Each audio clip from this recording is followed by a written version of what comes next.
The Turtle Boy. A long distance to the south of us, on an island, I believe, a king and his chief minister made a very unusual arrangement. They vowed that as soon as they produced offspring, they would have them marry each other. Regardless of who had the son and who gave birth to the daughter, their children would surely marry. As the years passed, the king was far luckier than the minister in progeny. Though both worshipped the Amalak tree according to the tradition for obtaining sons and both prayed to Shiva often, the royal couple gave birth to several daughters, all lovely and clever. Meanwhile, the minister and his wife were able to give birth to one male child only, and a turtle at that. The minister's wife was pregnant with Turtle Boy, as he later became known, while the queen was carrying her first girl, and so the two were promised to each other. Of course, the royal couple were mortified to discover the identity of the match for their eldest, whom everyone regarded as the most beautiful girl in the land. But a deal was a deal. When Turtle Boy reached a marriageable age, his father went to the king and announced that the time had come for uniting the two families. The king tried to change the topic for a while, commenting on the weather and the latest palace gossip. Finally, he coughed, cleared his throat, and said, "You know, my friend, these are modern times. Why not let the children decide whom they wish to marry? Let us go and ask my daughter. As she decides, so shall it be." The minister, who was in no position to argue, mumbled his assent, and they went to the young lady. The charming princess, radiant like a reflecting pool in a mountain garden, found it inconceivable that she should marry the turtle boy, but she knew her father was in a bind, so she agreed on one condition. "I shall marry him," she said gravely, "providing that he can bring me the solar love flower." The king smiled to himself.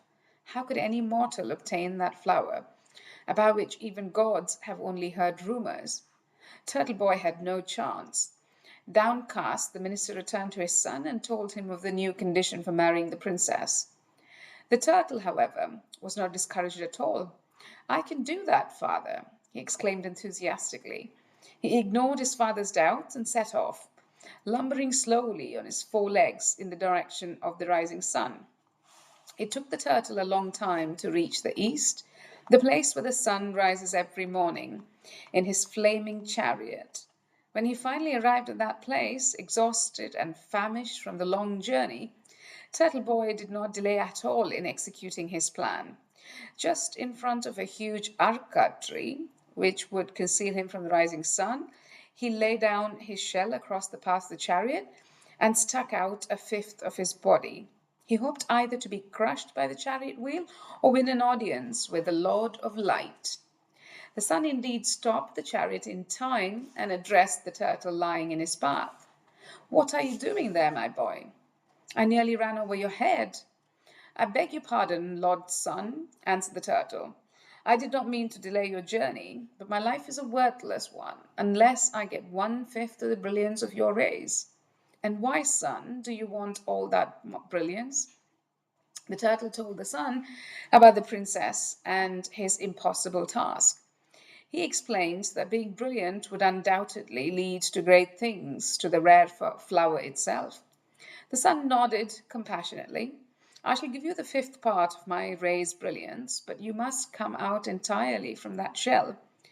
As soon as the turtle crawled out of his shell, a blinding ray of light struck him, and he became a fair-skinned and handsome man. "And there you are, my child. Your soft self is now revealed to the world." The sun gloated over his handiwork. "But now we must get you that special flower, the solar love flower. I haven't heard of it, but I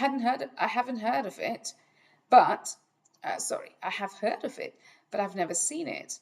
I must admit, I like the name. Unfortunately, the only one who knows how to get this flower is a godling who sleeps for a month at a time. In order to get to him, you must first go through the godling, who sleeps for 2 months at a time, and the road to him leads through the one who sleeps for 3 months at a time.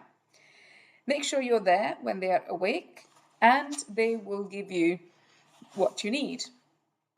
With these strange instructions, the son left the minister's son, who retreated back into his shell and went looking for the godlings.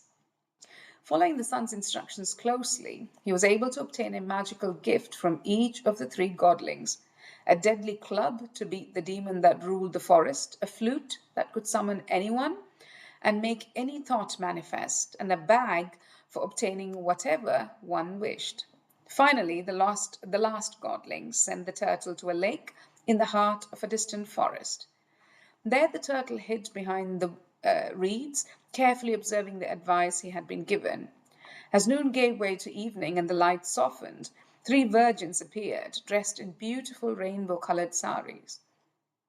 The three young women quickly disrobed and jumped into the water, sending soft ripples that rocked the blue lotus flowers. When the women were deep in the lake, the turtle came out of the reeds and scooped up the pile of their clothing. The virgin shrieked in dismay, but he made off as quickly as he could and disappeared into a temple that stood a few steps from the lake. Then he locked himself behind a large stone door. Soon he heard tentative footsteps behind the door and then a knock.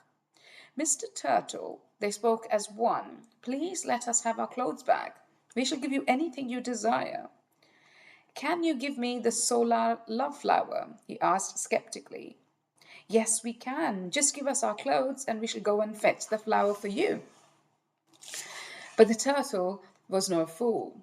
"No, that's not a good idea. Here is one sari. The one who gets dressed can go and get the flower while the others wait." That set off a chorus of protests as the young women struggled to cover their naked bodies. "Please don't make us wait here naked, sir," they begged. "The shame is too much to bear." "Well then, you may all go, but you must first take an oath that you will bring me the flower." The virgins swore solemnly and got their clothes back through a half-opened door. They dressed hurriedly and ran to fetch the flower. It was a tiny flower with yellow and orange petals that smelled like the dawn. As Turtle Boy reached for it, they quickly stepped back. "What are you doing? You promised me the flower," he cried. The oldest looking of the three said, "We shall give you the flower, there is no doubt about that, but you must first answer a simple question. Which one of us is the most delicate?" The boy did not lose his patience. He was intrigued by this riddle, but asked how he was to judge such a thing. The oldest spoke again. "Once on the way to the pool, I walked under a pear tree, and a single blossom petal fell on my head. I fainted on the spot, and could be revived days later only through the diligent work of the royal doctors." The second virgin then spoke. "One summer night, I slept on the roof of our house, and a light breeze blew my nightshirt off my arm. A single ray of moonlight hit me, and I was crushed. Only the best physicians were able to revive me and restore my health." The third virgin spoke last. "Some time ago, I was lying on the bank of the lake and drying myself in the breeze. Several miles away, a woman was pounding grain with a pestle in her kitchen. Immediately, painful blisters appeared on my body, and I became severely ill." Turtle Boy was impressed and congratulated all three for being the pinnacle of delicacy. Then he pronounced the youngest as the most delicate. "The youngest is the only one who made no physical contact with the object of her torment. The flower and the moonbeam, though fine, did in fact touch your bodies. The sound is truly distant, and therefore only the most delicate girl would feel it." The virgin said nothing, but gave him the flower. The minister's son turned home quickly in his human form, but crawled back into the turtle shell as soon as he arrived. He asked his father to lead him to the palace, where the king was mortified to see the modest-looking solar love flower. He cleared his throat repeatedly and shuffled his feet, waiting for some miracle to intervene. In contrast, the princess was true to her word and happily agreed to marry Turtle Boy, who had managed to obtain for her that rarest of all flowers. She even smiled at the turtle with true affection. The wedding was a grand affair, because at that very same time the king scheduled 6 other weddings for his other daughters. The 6 lovely girls had been matched up with eligible princes, and the 6 handsome Unions completely overshadowed the wedding of the oldest and most beautiful princess and her embarrassing husband. After the 7 honeymoons passed by in the blink of an eye, the king decided that it was time to select a successor to his throne. And because the king had no male issue, the heir apparent would be the man who would pass a simple test. Each of the young men, dressed in white clothes and riding a white horse, would hunt in the forest for 6 days. Whoever could kill and bring back the most impressive game would be declared the winner. 6 husbands armed themselves and confidently mounted their magnificent horses. They disappeared in 6 clouds of dust in the direction of the forest. The turtle received neither horse nor weapon. His wife, the king's oldest and dearest daughter, actually had to beg for an old mare and a short sword that could not cut through a ripe papaya. He was hauled on the top of the pathetic beast, and to avoid falling off, his wife tied him down with some zucchini vines from the garden. As soon as he disappeared into the forest, the turtle slipped out of his shell and landed on the ground as the handsome prince that he was. Using his magic flute and bag, he obtained a white horse and white silken clothes, and then, with a mere thought, commanded all the forest animals to assemble before him. They were led by the demon who ruled the woods, but the prince dispatched him with a quick blow of the club. He stood waiting, surrounded by thousands of large and small beasts in a vast clearing, and as he expected, the 6 princesses eventually arrived. When they saw the majestic figure with all the animals surrounding him, they exclaimed, "Greetings, your majesty. You must be the lord of this forest. We've scoured the woods from one end to the other and have failed to see a single game animal. And here they all are with you." "What is your wish with my subjects?" asked the prince. The hunters told him about the test they were facing and begged for permission to hunt. The prince shook his head but said, "I shall give you each a deer if you lend me a piece of your clothing." The 6 men gladly accepted the strange offer and tore off pieces of fabric from their royal shirts.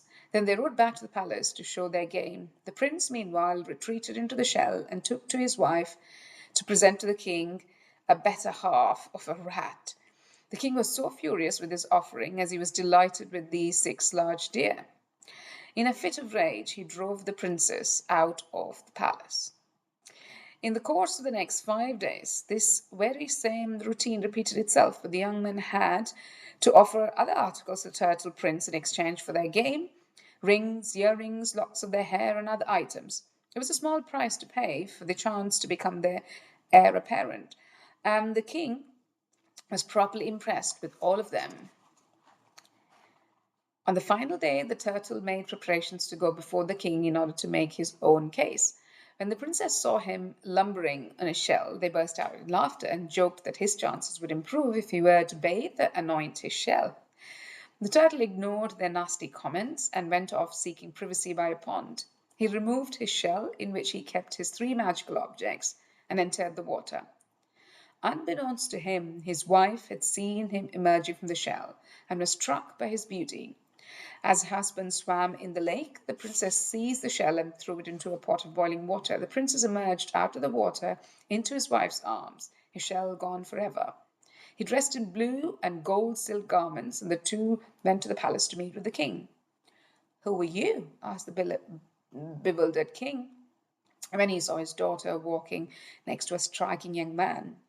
"I am Turtle Boy, the minister's son and your eldest daughter's husband," the prince announced. After a pause, he added, "And I am the heir apparent." At these words, everyone in the room burst out to laughter.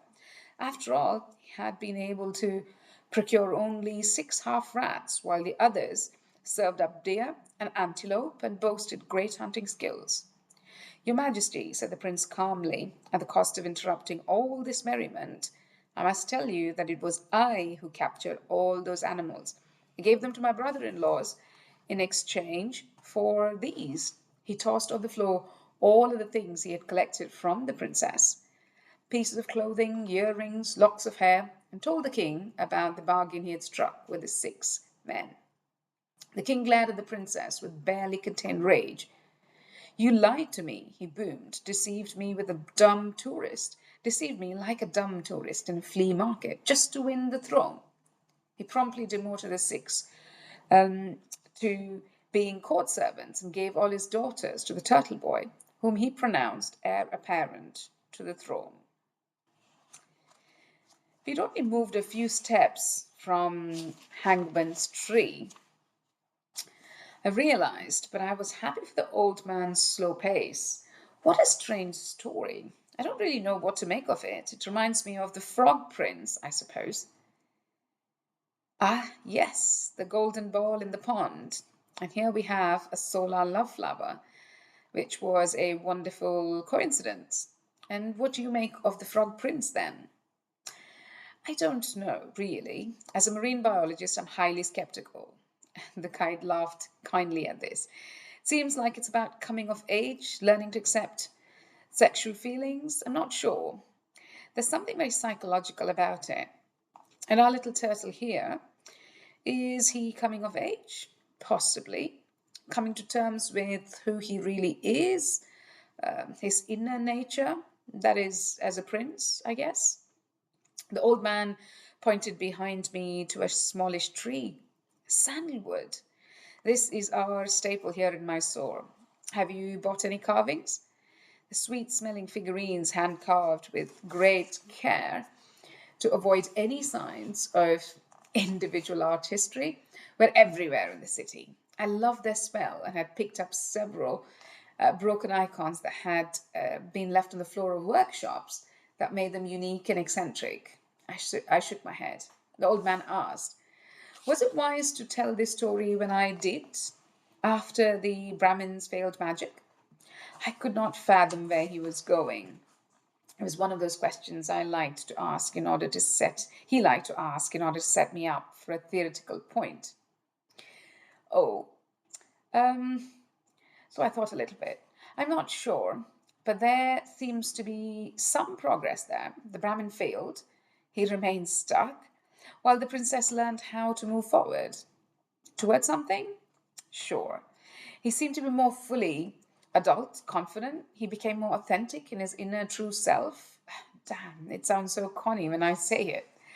Well, don't torture yourself about it. It's an excellent answer.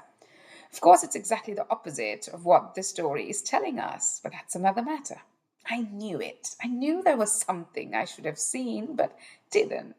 I'm not sure what it is about old Indian men, especially guides. They have a gift for making you feel like a child, and the harder you fight that feeling, the worse it gets. But I was curious. Okay, so what do you mean? From where I stand, it's a story about having a very solid sense of self, a rigid one, in fact. And it's a story about getting rid of that notion, attaining selflessness, transcendence. That is what the kingdom stands for, you know. He winked mischievously, which seemed to undermine what he was saying, but he continued. It's a gradual process, my friend. We can't achieve transcendence immediately. We must first win the princess. That's immanence. It's the Atman of the Upanishads. You've heard of these scriptures, I'm sure. And to win Atman, of course, you've never lost it. We must first obtain the solar love flower. I had read the Upanishads, so Ronnie urged me to do that. My friend also explained some of the famous passages about Yajnavalkya and Janaka and Shvetaketu and Uddalaka Aruni. I learned about the individual self merging with the universal self, but I doubt I understood it any better than Emerson or Thoreau 200 years earlier. Still, I thought I knew something. Don't tell me, I pleaded with the old man who was just watching me. The flower is the grace of God. That's very nice, he smiled. I like that. Although that's not what I was going to say. Of course not. What did I expect? What then? Perhaps I should not say you're giving such wonderful interpretations. Who knows, perhaps you're right and I'm wrong. I should not like to lead you astray. But what were you going to say about the flower? I raised my voice. I didn't like to hear. He could have been teasing me, but there was no way I was going to let him change the topic. Come on, oblige me. Okay, let me just say that many of these stories, especially about animal people, are about who we are in our ordinary existence. But how we come to be people we are and how to unmake all of that. The essential first step, renunciation, means untangling our ego, our very identity. Although the goal is transcendental, the means are always mundane. We control them, not God. So the flower is some psychological symbol, not a divine one. He shook his head and smiled at the same time.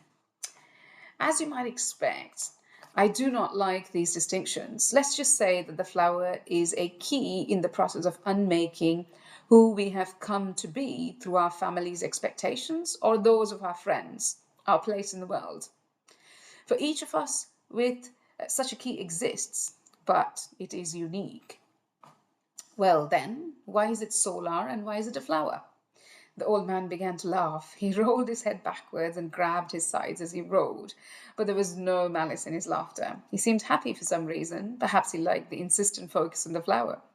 The reason it's solar and a flower is because it's my gift to you. It's your key, my friend, and no one else's. Remember that. After he settled down a bit, the guide added, I know this is hard. Let me help you with another story. Just before he began, he heard an excited voice behind us. Several steps down the path, a man about my age and a boy bending over a step and gesturing excitedly. We backtracked immediately. I suspected a snake. But when we reached the spot, the source of excitement turned out to be a small common tree frog. The tiny amphibian had been shading itself next to the step, but the sudden commotion made it panic. It tried to hop up to the next step, but failed repeatedly. The boy and his father, I assumed they were related, argued about something and laughed. I asked the librarian to translate. The boy wants to take the frog home, but his father claims the frog is a pilgrim and must not be disturbed. The man, who was wearing green trousers and a cotton shirt, appeared modern enough, a professional man. Was he teasing the boy or was he serious? The boy seemed more excited than disappointed. Suddenly, the frog, which had gathered some strength, took several quick leaps sideways and disappeared behind the green Tacoma shrubs. The father and the boy stared at the spot, then noticed my feet. That made them forget the frog. They giggled happily. In an instant, they turned around and charged up the hill.